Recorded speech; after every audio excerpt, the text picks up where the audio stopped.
আসসালামু আলাইকুম আমার ইউটিউব ফ্যামিলি ভাই বোন বন্ধুরা, কেমন আছেন আপনারা সবাই? আশা করি আল্লাহর রহমতে আমার পেয়ারি ভাই বোন বন্ধুরা সবাই ভালো আছেন। আলহামদুলিল্লাহ, আপনাদের দোয়া এবং ভালোবাসায় আমি এবং আমার পরিবারের সবাই বেশ ভালো আছি। তো বরাবরের মতো নতুন আরও একটা ভিডিও নিয়ে চলে আসলাম।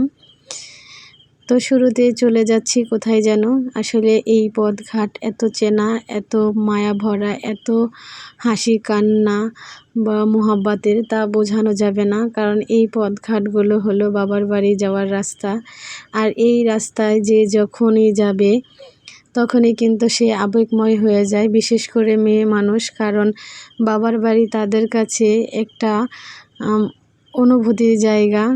আমার কাছে তো এরকমই মনে হয়। আপনাদের কার কাছে কেমন মনে হয় সেটা বলবেন। তো আমি আমার ছেলেকে নিয়ে বাবার বাড়ি যাচ্ছিলাম, ছেলে মেয়েকে নিয়ে। তো এই যে রাস্তাগুলো, এই যে ব্রিজটা দেখতেছেন, এটা কিন্তু আমার একটা অনেকই স্মৃতিময় জায়গা। কারণ এই ব্রিজটার উপরে কিন্তু আপনার ভাইয়া যখন আমাকে ভালোবেসে বিয়ে করেছিল সে ওয়েট করতো। আর এই যে গাছপালার ভিতরে এখানে একটা কবরস্থান আছে, ওইখানে একটা মাদ্রাসা, আমি মক্তবে পড়তে আসতাম। তো ওইখানে আপনার ভাইয়া বসে থাকতো আমাকে শুধু এক নজর দেখার জন্য। যাই হোক, গোপন কথা বলে দিলাম। তো এই জন্য এই রাস্তাঘাটগুলো কিন্তু আমার অনেক মোহাব্বতের জায়গা। তো এই দিক দিয়ে আসছিলাম, আমার কাকি দেখেন যে খড়ি ছিল, পাটের খড়ি, সেটা ঢাকছিল। কারণ বৃষ্টির দিন চলে এসেছে। আর আমার ছেলে দেখেন বাড়ির ভিতর ঢুকে যাচ্ছে।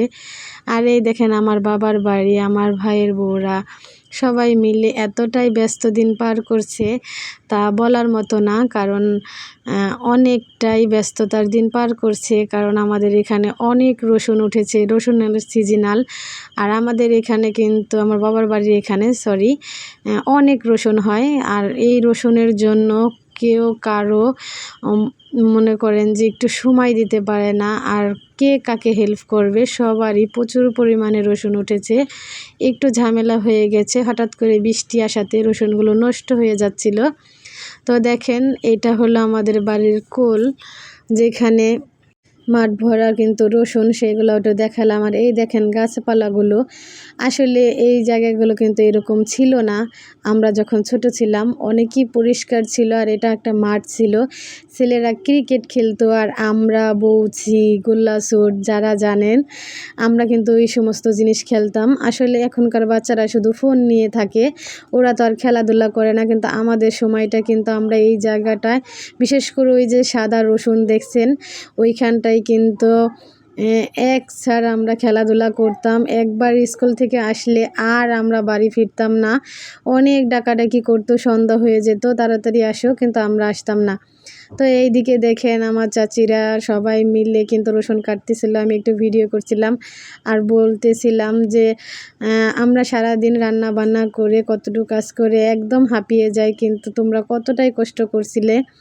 আর এখানে আমার চাচিকে জিজ্ঞাসা করছিলাম রসুনের দাম কত। তা আমার কাকি বলতেছিল যে এবার কিন্তু রসুনের তত একটা দাম না।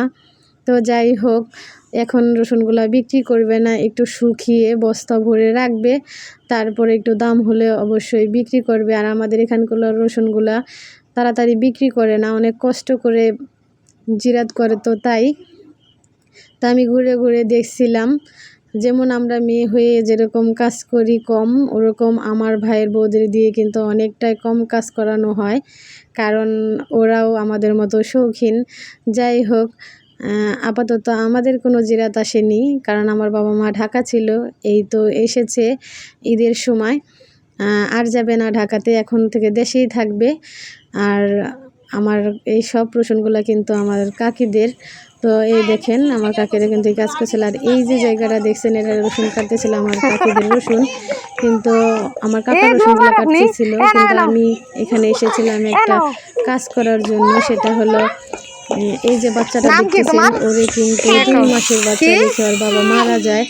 ওর 3 বছরের একটা ছেলে, আর ওরে 2 মাসের রেখে ওর বাবা মারা যায়। পরে আমি ডাকছিলাম আর ওর কাছে কথা জিজ্ঞেস করছিলাম কথাগুলো। কইতে পারো? শাহিন, শাহিন শেখ। দেখতাম মার কাছে নিয়ে যাও, মার কাছে নিয়ে যাও। তোমরা কয় ভাই বোন? এদিকে হও, এদিকে হও, এদিকে হও। হ্যাঁ, এক ভাই বোন না দুই ভাই বোন? হ্যাঁ, এক ভাই বোন। যাও মার কাছে নিয়ে যাও, মার কাছে।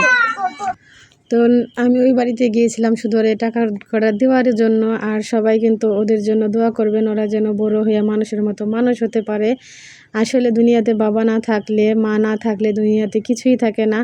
তো ওর মা কিন্তু ওদেরকে নিয়েই এখনও পড়ে আছে, পাড়া প্রতিবেশী যা দেয় ওটা দিয়েই ছেলে মেয়েকে মানুষ করছে। আর রয়েছে এই যুগে কিন্তু অল্প বয়সের মেয়েরা স্বামী থাকতে চায় না, কিন্তু ওর মা এত কষ্ট করে ওদের নিয়ে আছে, সোনার কুমড়ার মতো দুটা বাচ্চা। যাই হোক, সবাই ওদের জন্য দোয়া করবেন যেন সব সময় ওদের পাশে থাকতে পারি। তো যাই হোক, এবার বাবার বাড়ি বেড়ানো শেষ, চলে যাব বাড়িতে। তো আমি বাড়িতে এসে পড়েছি। এই দিক দিয়ে যে আমার জায়ের মেয়ে এসএসসি পরীক্ষা দিবে আগামী 21 তারিখে, সবাই দোয়া করবেন। ও আবারও পড়ার ফাঁকে ফাঁকে দেখেন চুড়ি বানাইছে, বলতেছে কাকি আপনার জন্য করেছি, আপনি নিয়ে যান। আমি কই না, মাশাআল্লাহ অনেক সুন্দর হয়েছে, আমি সুতা কিনে দিব, তুমি তৈরি করে দিও, এটা তুমি রেখে দাও, লাগবে না আমার। তো ওইটাই দেখছিলাম। তো এতক্ষণ যারা আমার ভিডিওটা দেখেছেন একটা লাইক দিয়ে দিবেন।